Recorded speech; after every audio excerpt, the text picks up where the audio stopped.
Hey guys, welcome back to my channel. Thank you so much for stopping by. Today's video is going to be my April favorites. I have a ton of products to share with you guys. I actually had a lot of fails as well, but I figured I would film a separate disappointing products video because I did have so many favorites and so many fails. I know it's not quite the end of April yet, but we're actually going out of town this weekend. We are going to New York City and I am so excited. We've been like counting down the days for this trip because it's going to be sunny and beautiful. I got Brady tickets to see Harry Potter and the Cursed Child for his birthday, and he is like a die-hard Harry Potter fan, so he is so excited and that makes me really happy. But if you guys have any good restaurant recommendations or things to do, let me know in the comments below because I know a ton of you guys live in the city and you always give me really good recommendations and we take them and we write them down. We have like a giant list, but if you have any additional recommendations, please let me know. Anyways, I hope you guys enjoyed this video. Let me know in the comments below which products you've been loving during the month of April so I can check them out, add them to my wish list. Okay, let me start with a rediscovered favorite. I have been reaching for these so often this month. I actually put my e.l.f. baked blushes back into my everyday makeup drawer for the month of April because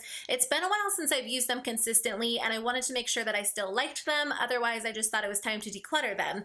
But I am so happy I put them in my everyday makeup drawer because I remembered just how much I love them. These are so subtly beautiful on the cheeks. And you guys, I've been reaching for these over my Hourglass blushes lately, which is crazy to me. I really haven't used my Hourglass blushes much during the month of April because these are the main blushes that I've been using. They just have the perfect amount of shine to them. They're very subtly glowy on the cheeks and they're just really, really beautiful. If you guys are looking for an affordable option, these are going to be great for you. They're a little bit different than the highlighters. I feel like you don't have to work as hard to get these to work for you, but at the same time, they're still on the more subtle, less noticeable side. So they're like my perfect blush formula. So even though the e.l.f. baked highlighters are a little bit more difficult to work with, I have been reaching for Moonlight Pearls so often. I also put my baked highlighters in my everyday makeup drawer so I can get some use out of them. And I won't say these are my favorite highlight formulas ever, but I have been reaching for this one very often. I feel like it is the perfect everyday highlighter because it's a little bit more subtle. You can build it up for a super glowy look,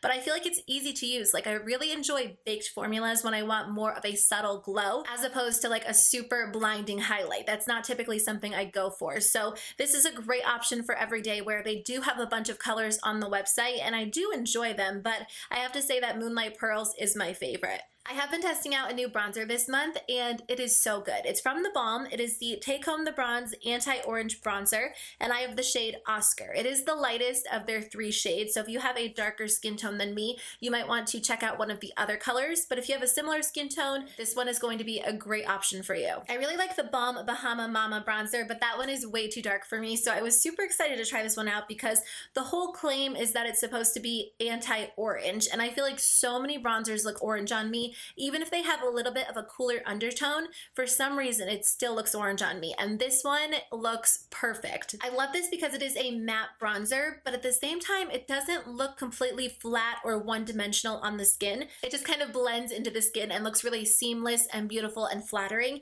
Okay, moving on to eye products. I've actually been using these eyeshadows for probably 2 months at this point. These are the Smashbox Photo Edit Eyeshadow Trios. Smashbox shadows are not my favorite. To be completely honest with you guys, I think I've decluttered every single Smashbox palette that's ever come into my collection just because I've never really been really impressed by the formula. I feel like Smashbox does so many products right. I think their primers are amazing. They have some great mascaras, but their eyeshadows have always been a little bit subpar to me. I just keep hoping they'll improve their eyeshadow formula. Well, I totally think they did with these trios, and I wish they would take this formula and put it into a palette because I think they could create an amazing palette. Looking at these trios, they don't look like anything special, and I will say they're a little bit expensive for 3 shadows. I think they're around like the $22 price range, and I feel like they would be better at like the $16, maybe even $18 price range because again, you only get 3 shadows. And I don't think these are going to be ideal for those of you that have a bunch of shadows in your collection because honestly, you probably already have something similar in a different palette, but these are going to be ideal for those of you that don't like to buy big palettes. If you get overwhelmed and you don't know where to start or you prefer something really easy to use,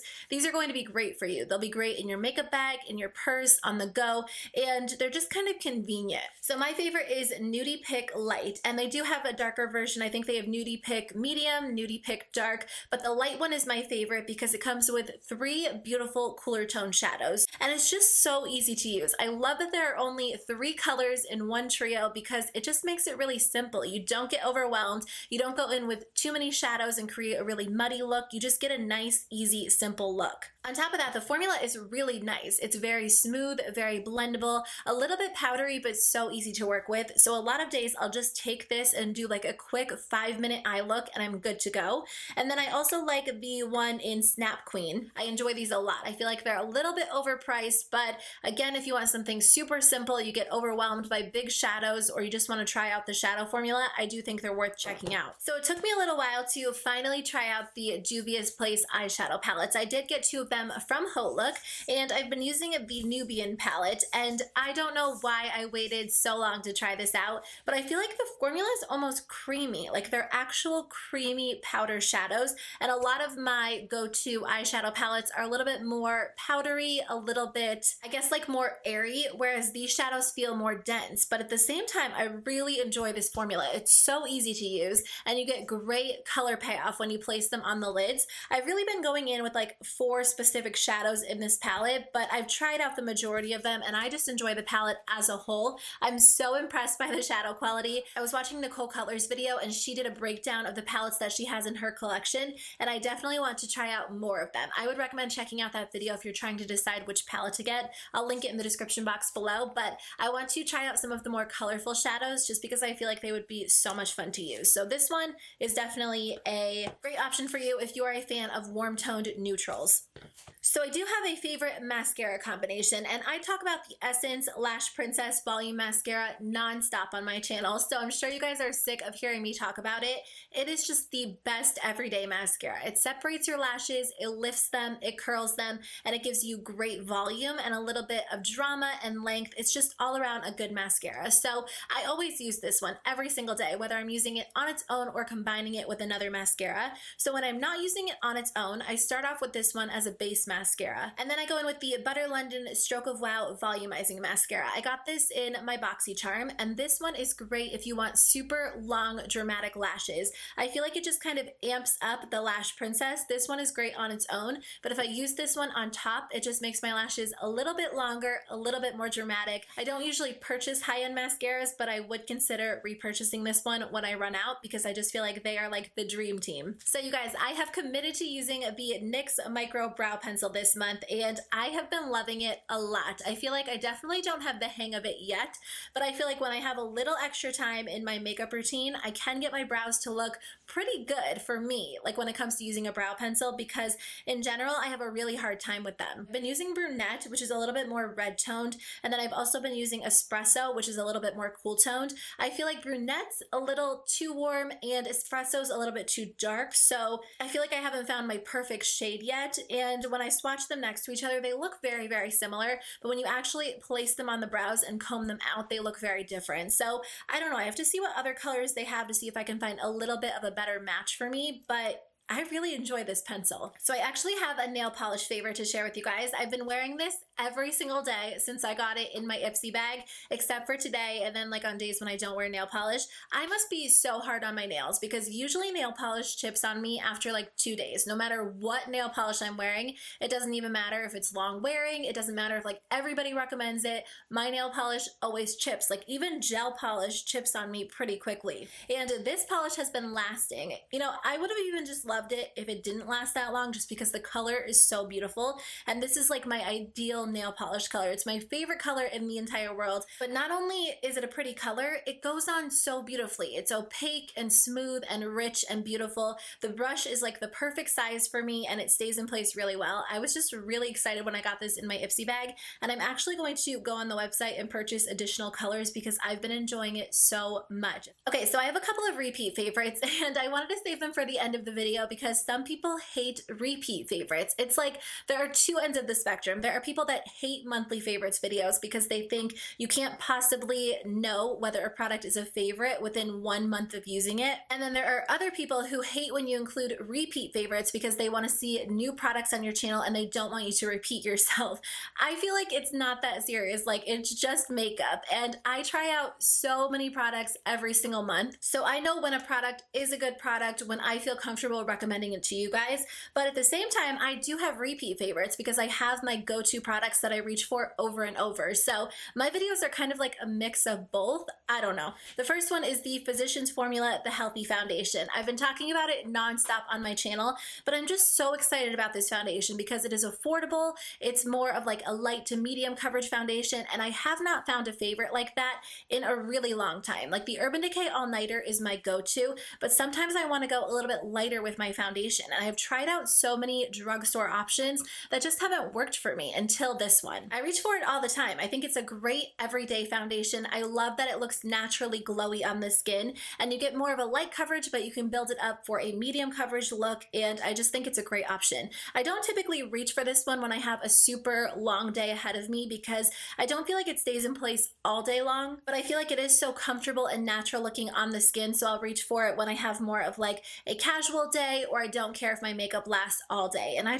can't get enough of it. I just used it in a spring makeup look that I uploaded yesterday. If you guys want to check it out, I'll link it in the description box below. Along with that, I've been using the Catrice Prime and Fine Mattifying Powder, and this one is just the transparent shade. I actually hit pan on it, which just goes to show how much I've been using it because honestly, at any given point in time, I have like 5 different powders in my drawer because I'm always testing out powders, but this has been one that I've been reaching for over and over. I actually repurchased it because I do enjoy it so much. It's very lightweight, it's very comfortable. It sets my foundation into place without adding any extra coverage, which again is just nice when I want something a little bit more lightweight. So I love this product. I think it is a great alternative to the IT Cosmetics Bye Bye Pores Pressed. I feel like the IT Cosmetics one does blur my skin a little bit better, but this one is only a few dollars and I can't beat the price. So I did repurchase this one, and I think this is the one that I'll be repurchasing over and over at this point because I really enjoy it. Okay, and the last products that I want to mention are just some brushes from Smashbox. Now, I am all about affordable makeup brushes.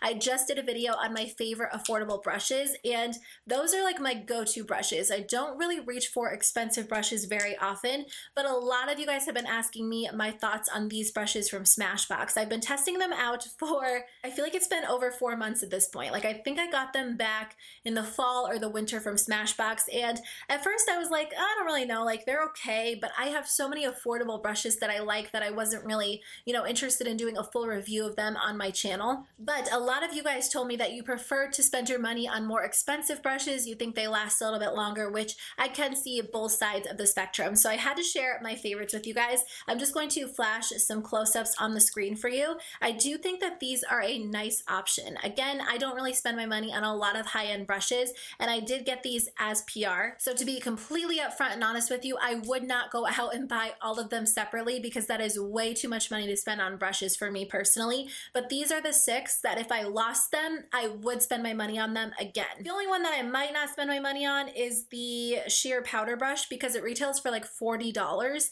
But at the same time, like I use this brush every single day for my blush, and I feel like it applies it so beautifully. I've tried more affordable alternatives, but this is the one that I keep coming back to. So I did use all of these brushes in my most recent spring makeup video. So if you want to see how they actually apply, how they work, I would recommend checking out that video. I'll link it in the description box below. They work extremely well. The difference with these brushes as compared to some of my more affordable brushes is that they don't shed on me. Like the actual bristles stay put, and they blend the product almost effortlessly. Like I didn't think that I was a believer in more expensive brushes, and I still think there are so many affordable brands, and I have so many affordable like brush essentials in my collection, but these are 6 brushes that I truly believe are very, very high quality. So if you are somebody who likes to spend your money on more expensive brushes, these are the ones that I recommend checking out from the line that I've tried so far. I haven't tried all of them. I have a bunch of brushes back there that I'm like slowly testing, but these are the 6 that definitely get my stamp of approval. Okay guys, that is the end of my video. This was a really long video, so if you are still watching, thank you for making it to the end. I really appreciate it. I hope you guys have an amazing May. May is one of my favorite months because my birthday's in May, our anniversary's in May, and I just love when it starts to get warmer and sunny and beautiful, so I cannot wait. But again, thank you guys so much for watching. I hope you have an amazing day, and I'll see you in my next video. Bye.